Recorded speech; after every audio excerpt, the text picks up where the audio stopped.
차츰 밝아오는 겨울의 아침 하늘 아래 한 신문 배달부를 보여주며 이야기가 시작됩니다. 분양이 되지 않아 유령 맨션이라 불리는 단지에서 신문을 돌리던 배달부는 아무도 살지 않는 13층을 지나다가 무언가 매달린 것을 보게 됩니다. 그리고 그가 그것을 자세히 들여다보려는 순간 바람이 불어왔죠. 그것은 비닐 시트에 쌓인 채 나체로 죽어있는 여성이었습니다. 경찰서에 신고가 접수되고 얼마 지나지 않아 감식반 경찰들이 도착했고 수사 1팀 베테랑 형사 와타세와 1년차 신입 고테가와의 수사도 시작됩니다. 片方ピアスがねえな。服を剥いだのは身元を隠すためですかね。それならまず顔を潰すだろう。 그리고 사체에선 범인이 남긴 것으로 보이는 쪽지가 발견됩니다. 今日カエルを捕まえたよ。いろいろ遊んだけど飽きてきた。思いついた。ミノムシにしてみよう。 쪽지엔 손글씨로 쓰인 장난스러운 내용이 담겨져 있었죠. 와타세와 고테가와는 법의학실을 찾아갑니다. 그곳에서 두 사람은 피해자가 후두부를 둔기로 가격당한 뒤 가는 끈으로 목이 졸려 질식 쌓였다는 것을 알게 되었죠. 強いて言えば会社最近差し歯の治療を受けてたってことぐらいかな。この死体にはな必要最小限の傷しかなくて他に暴行を受けた形跡はない。 그리고 정신 이상자의 범행일 것이라고 예상하는 검시이. つまり犯人は死体を死体とさえ思ってねえんだな。刑法第39条絡みってことですか。 형법 39조는 심신 이상자에게는 책임 능력이 없어 범죄가 성립하지 않는다는 내용의 일본 법 조항으로 고의성 없이 범죄를 저지른 정신 이상자들이 무죄 판결을 받게 되었지만 이것을 악용하는 사태도 초래하고 있었죠. 한국에서 행해지는 심신미약으로 인한 감염과 비슷한 것으로 볼 수 있습니다. 엽기적인 행각의 사건은 곧바로 언론을 통해 대중의 관심을 받게 되었고 피해자의 신원이 금방 밝혀집니다. 被害者の名前は荒尾玲子さん28歳、飯浦市内に住む会社員で 끔찍한 모습으로 발견된 피해자 아라오 레이코는 평범한 회사원이었죠. 아라오의 개인 소지품을 조사하던 고테가와는 그녀에게 얼마 전 헤어진 연인이 있었다는 것을 알게 됩니다. 昨日の写真の男の身元が分かりました。桂木貞和28歳。被害者荒尾玲子の元彼氏です。携帯も繋がらず、職場は昨日から無断欠勤。 그런데 피해자를 안다며 가츠라기가 제발로 경찰서로 찾아왔습니다. 最後に連絡したのは先週です。夜11時頃までいつものバーで飲んでました。 확실한 알리바이가 있는 가츠라기. 고테가와는 가츠라기에게 별다른 정보를 듣지 못하고 그를 돌려보냅니다. すいません。あいつが強気なもんでつい。お前あいつの膝の上の手見てなかったのか。あいつは取り調べ室に入ってからずっとズボンを握りしめてた。 조사를 마치고 피해자의 시신을 확인하러 간 가츠라기. 그런 그가 그날 밤 범죄 현장에 나타납니다. あ、来た。これって犯人は現場に戻るってやつですよね。素人が警察が見逃したもの発見できるわけねえだろ。 다가온 두 사람을 발견하자 느닷없이 도망치기 시작하는 가츠라기. 犯人を自分の手で見つけようとしたんだろう。だから出頭して警察の動向を探った。 그리고 그는 죽은 아라오 레이코에 대해 이야기합니다.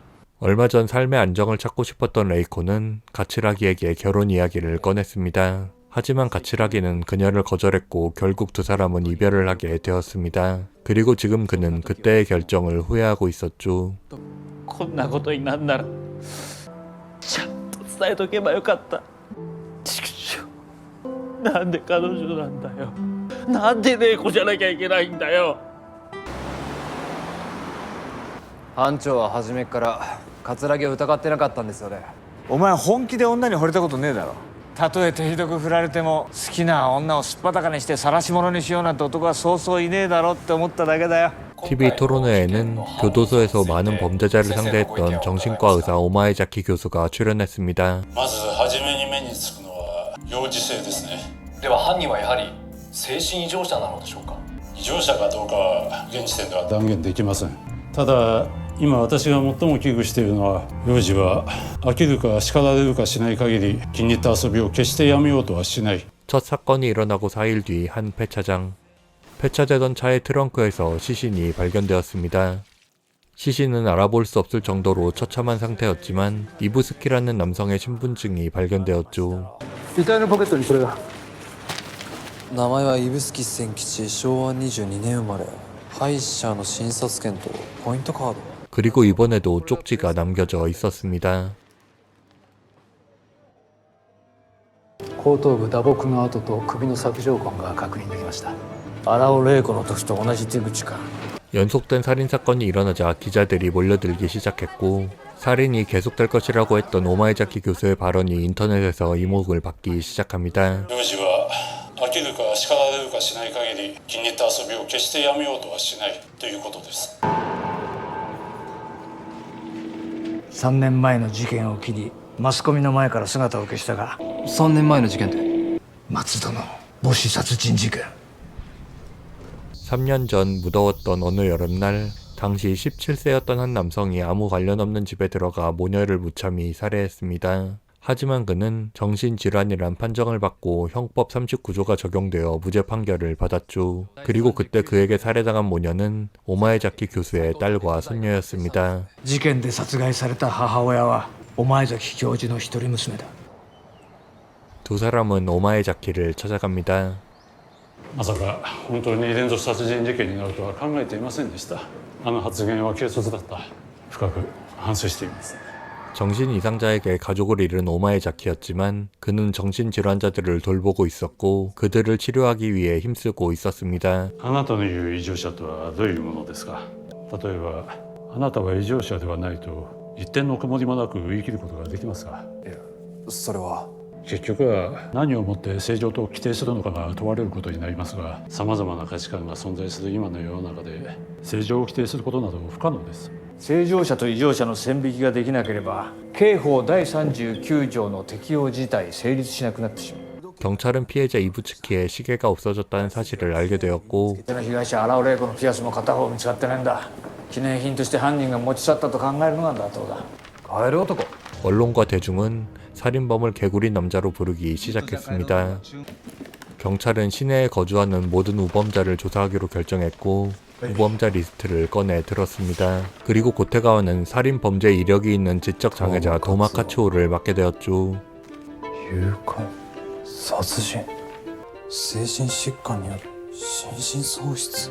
そいつは知的障害があって聴取が困難な可能性がある。先に奴のカウンセラーに会って近況を確認するといいだろう。 고테가와는 와타세의 말대로 도마를 맡고 있는 상담사를 먼저 찾아갑니다. お電話した埼玉県警の小手川です。カツオ君のカウンセラーの有働さゆりです。ちょうどよかった。今カツオ君家に来てるの。さあ入って。 계획에 없었지만 상담사 우도 사유리의 권유로 도마를 보기로 결정한 고테가와 피아노로 정신적 안정을 주는 상담요법을 쓰고 있다는 사유리는 지하에 있는 피아노실로 고테가와를 데리고 들어갑니다. カツオ君。 그리고 그는 도마 카츠오와 첫 대면을 하게 되었죠. 불안한 시선을 가진 도마. 하지만 사유리는 그런 도마를 피아노에 앉혔고 엉망으로 연주하던 그는 어느새 밝은 모습을 보였죠. 사유리의 치료법에 감명받은 고테가와는 밝은 모습을 보인 도마가 범인일 리 없다고 와타세에게 보고합니다. 그리고 그는 도마가 정신질환이 완치가 되었기 때문에 도마에게 일상생활이 가능한 것 같다고 말했죠. お前の大好きな御前崎教授が書いた本だ。そこに精神疾患は完治するのが難しい。最もうまくいったケースでも完治ではなく寛解。引き続き奴を監視しろ。 도마가 일하는 치과로 찾아가 그를 지켜보는 고테가와 도마는 치과에서 잡물을 도우며 바로 치과 옆 건물에 거주하고 있었죠. 도마를 지켜보다 경찰서로 돌아가던 고테가와는 괴롭힘을 당하는 아이를 보게 됩니다. 그는 그 모습을 보고 극도로 흥분했죠. 何やってんだって聞いてんだよ。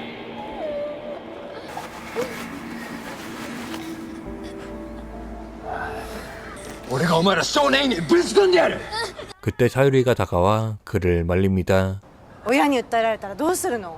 はじめまして、有働マサトです。 그런데 괴롭힘을 당하던 아이는 사유리의 아들 마사토였죠. マサトのいじめには気づいてた。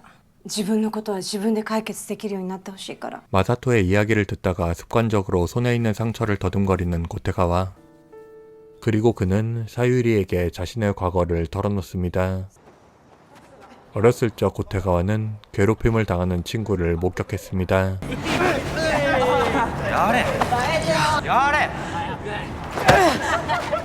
그런데 사실 괴롭힘을 당하던 친구는 그의 절친 주니치로였습니다. 하지만 그는 친구의 괴로움을 모른 척했었죠. 그러던 어느 날 주니치로를 괴롭히는 도구가 된 고테가와 하필 그날 주니치로는 칼을 꺼내들었고 고테가와에게 상처를 입혔습니다.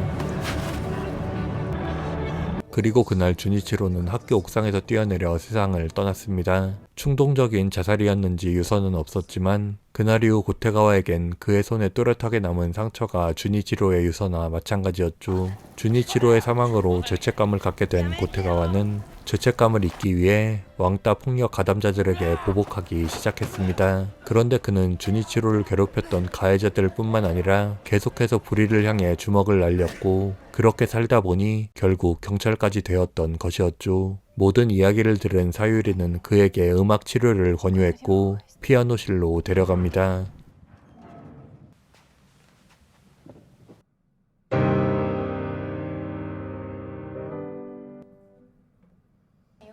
하지만 고테가와는 계속해서 도마를 지켜봐야 했고 치과에 온 마사토를 마주칩니다. 마사토는 용기를 내어 자신을 괴롭히던 아이들과 맞붙었다며 작은 상처를 보여주며 웃음을 지었죠.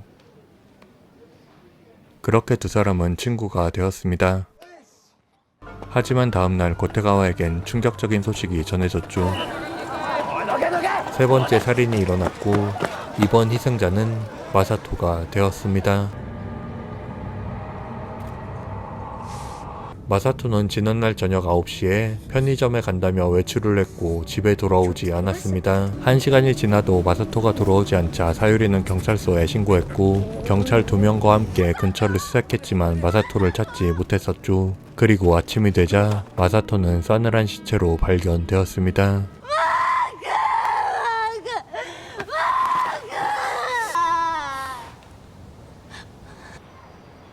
ここにあった足跡のことが気になってな。足跡？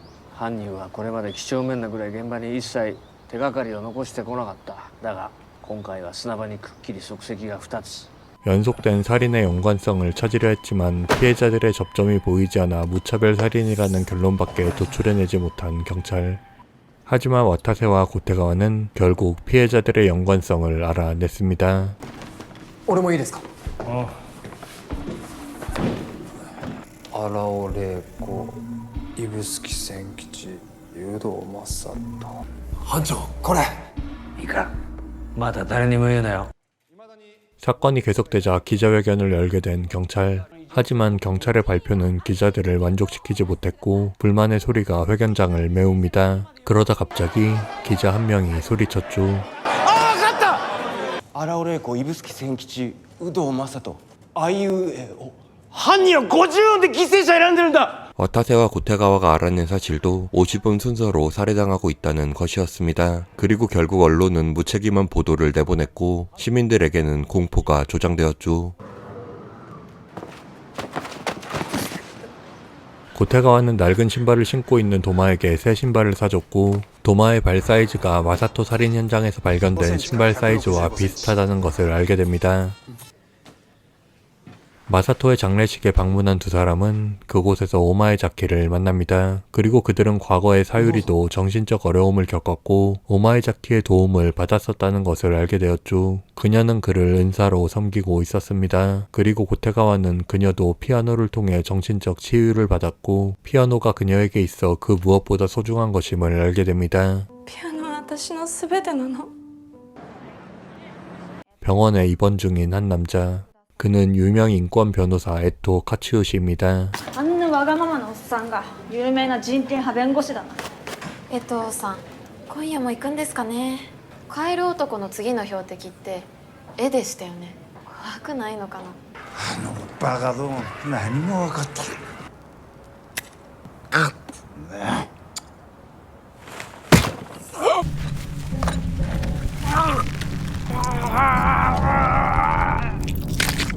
몸부림을 쳤지만 결국 잔인하게 살해당한 에토 카츠요시.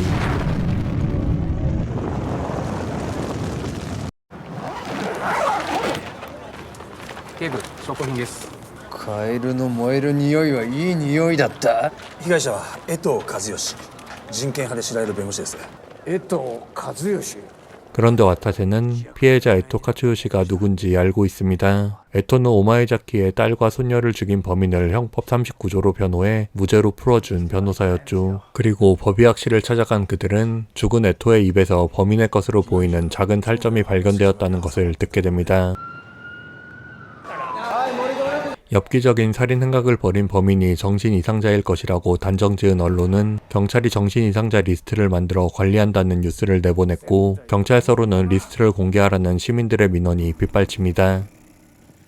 네 번째 희생자가 나왔지만 여전히 50은 순서라는 단서 말고는 희생자들의 연관성을 전혀 찾지 못한 경찰. 그러던 그들은 죽은 변호사 에토를 조사하다가 그가 정신과 의사와 결탁해 오마에자키의 딸과 손녀를 죽였던 살인범의 정신 감정을 조작한 뒤 무죄로 만들었다는 사실을 알게 됩니다.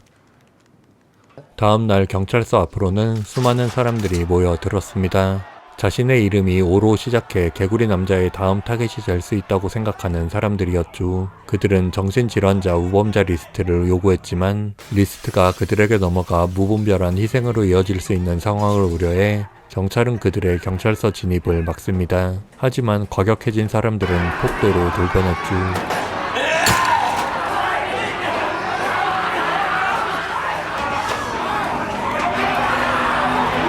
고테가와는 치과 간호사로부터 시민들이 치과로도 몰려왔다는 전화를 받습니다. 그리고 도마가 걱정된 그는 와타세에게 전화해 치과로 가겠다고 말했죠. 와타세는 치과에 간다는 고테가와를 만류했지만 그는 말을 듣지 않았고 밖으로 나가기 위해 폭도들 사이로 뛰어듭니다. 하지만 그들을 뚫고 밖으로 나갈 수는 없었죠. 그때 와타세가 폭동을 막기 위해 스프링쿨러를 작동시킨 뒤 경찰서에 불이 났다는 거짓 방송을 했고, 역시나 선동을 잘 당하는 폭도들은 불이 났다는 말을 믿고 건물 밖으로 피신하기 시작합니다.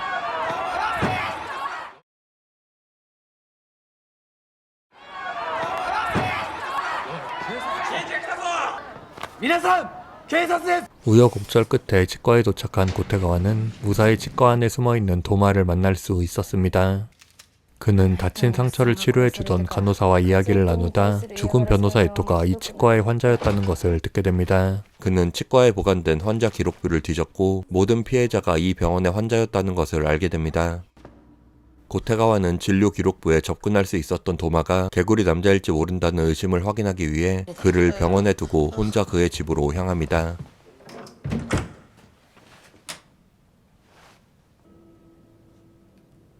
도마의 집안에는 그가 개구리 남자라는 증거가 가득했습니다.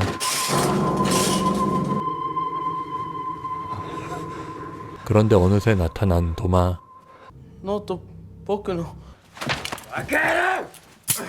흥분한 그는 엄청난 괴력으로 고테가와를 공격합니다.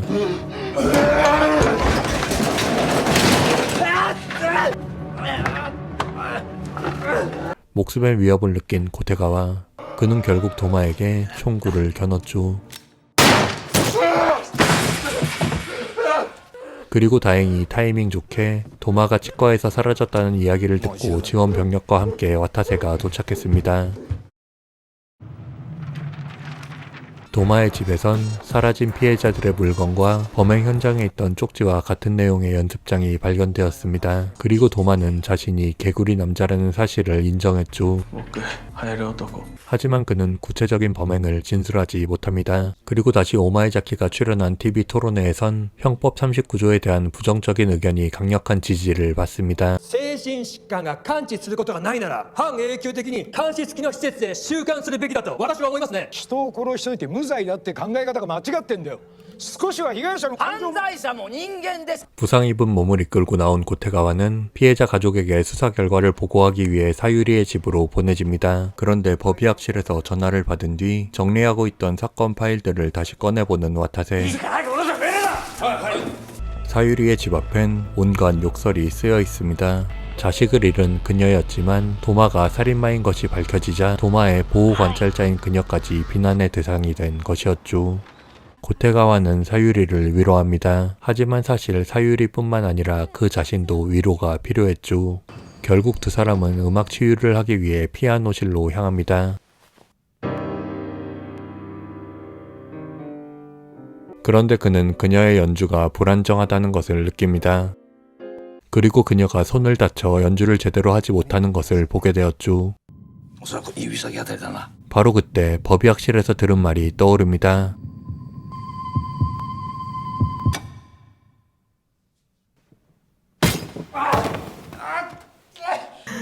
そうだよ本物のカエルは私 사실 살인을 저지른 것은 사유리였습니다. 도마는 사유리의 꼭두각시에 불과했죠. 모든 살인은 사유리가 저질렀고 그녀는 단순히 도마의 일기를 이용해 그를 범인으로 만들었습니다. 경찰은 첫 번째 피해자 아라오 레이코의 시체가 높은 곳에 매달려 있었기 때문에 힘이 센 남자가 범인일 것이라 예상했지만 사실 13층에서 매단 것이 아니라 위층 14층에서 매달아 13층으로 내렸던 것이었죠. 두 번째 피해자 이부스키는 노인이었기 때문에 어렵지 않게 범행을 저질렀고 세 번째 피해자이자 그녀의 아들 우도 마사토는 집에서 살해한 뒤 경찰에 실종 신고를 했습니다. 마사토의 시신은 그녀의 차 안에 있었지만 경찰은 실종된 아이 엄마의 차 트렁크에 아이가 있을 거란 건 상상도 못했었죠. 사유리는 마사토의 사망 보험금과 범죄 피해 유족에게 지급되는 보상금을 받아 집 대출을 갚기 위해 모든 계획을 세웠습니다. 그녀는 피아노 방을 만드느라 많은 빚을 지고 있었죠. 사실 그녀는 아들을 그렇게 좋아하지도 않았고 폭력을 쓰기도 했습니다.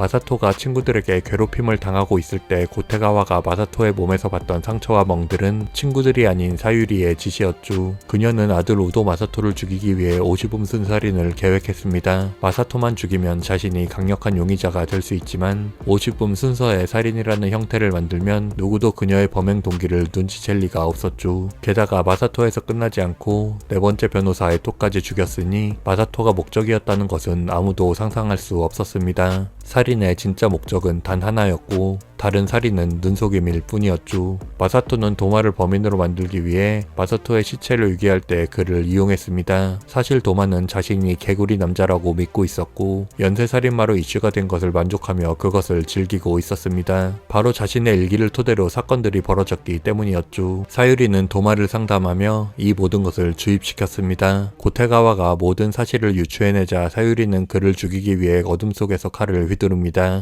고테가와가 사유리를 제압하는 과정부터 원작과 비교해 각색을 비롯 총체적으로 좋지 않아 마지막 부분은 모두 원작의 내용으로 대체합니다.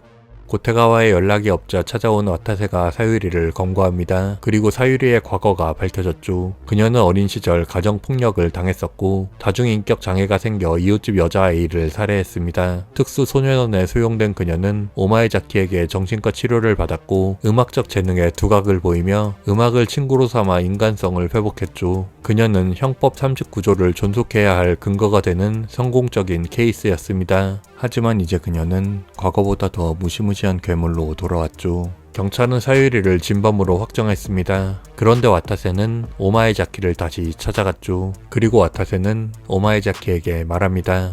이번 사건은 3중 구조로 되어 있다. 자신이 개구리 남자라고 믿는 도마가추, 그 도마를 조종한 우도 사유리, 그리고 우도 사유리가 스스로 모든 계획을 세웠다고 믿게 만든 제3의 인물, 바로 그 제3의 인물이 당신 오마에자키다. 사유리는 아들 마사토를 살해하기 위해 오시붐순 살인을 생각해냈다고 했지만 사실 에토를 살해하기 위해 오마에자키 당신이 사유리를 조종한 것이다. 당신은 가족을 죽인 범인을 무죄로 만든 변호사뿐만 아니라 형법 39조에 복수하기 위해 모든 계획을 세웠을 것이다. 와타세는 도마가 체포된 날 희생자들이 다녔던 치과의 진료기록부에서 오마에자키의 이름을 찾았습니다. 그래서 이런 추측을 할 수 있었죠. 그는 오마에자키가 치과에 갔다가 우연히 변호사 에토를 보게 되었고 오시붐순 살인 계획을 세웠을 거라 말합니다. 하지만 와타세의 추측이 망상에 지나지 않는다며 눈도 깜짝하지 않는 오마에자키. 와타세의 말이 사실이더라도 아무런 물적 증거가 없기 때문이었죠. 그리고 이번엔 오마에자키 교수도 자신이 망상 하나를 해보겠다며 말합니다. 가족을 잃었을 때 살인범을 무죄로 만든 법조계와 여론, 모든 것이 원망스러웠다. 그러다 치과에서 우연히 에토를 봤을 때 복수의 신이 절호의 기회를 줬다고 생각했다. 사유리를 이용하기로 마음먹었고 친부에게 가정폭력을 당했던 그녀는 아버지처럼 생각했던 내가 친부와 같은 폭력을 행사하자 너무도 쉽게 무너졌다. 사유리에게 살인 계획을 주입시키고 모든 것을 지켜봤다. 언론에서도 이번만은 39조를 존속시킨 것을 후회할 것이다. 이렇게 망상이라며 사실일지 모를 말을 쏟아낸 오마에자키. 그는 말을 끝마치며 헛소리였다며 웃음을 지었고 함께 있던 고테가와는 그에게 욕을 뱉어냅니다. 하지만 아무런 증거가 없는 두 사람은 뒤돌아 나올 수밖에 없었죠. 얼마 뒤 자신이 개구리 남자라고 굳게 믿었던 도마는 경찰서에서 풀려나 일상으로 돌아왔고 치과 진료 기록부의 이름을 모두 기억하고 있던 그가 5번째 사냥감 이름을 말하며 이야기가 마무리됩니다. 次の順番は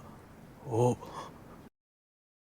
결말을 알고 나면 아가사 크리스티의 ABC 살인사건이 떠오르는 이 시리즈는 일본의 동명소설 원작 연쇄살인마 개구리 남자를 각색한 드라마입니다. 총 8편으로 구성된 이 드라마는 몇몇 주요 캐릭터의 아쉬운 연기, 일본 특유의 오바스러움, 필요 이상으로 다크한 연출, 원작을 훼손하는 각색 등 부족한 점이 너무 많아 직접 보는 것을 추천드리지 않습니다. 그래도 원작은 일본 추리소설에 관심이 있는 분들이라면 한 번쯤 들어봤을 유명한 작품이니 차라리 이 작품보다는 원작 소설을 추천드립니다. 참고로 개인적으로는 원작을 읽다가 너무 잔인하고 역겨워 읽기 싫은 부분이 많았던지라 강력하게 추천드리진 않습니다. 그런 부분을 감내하실 수 있으신 분들만 읽어보시길 바랍니다.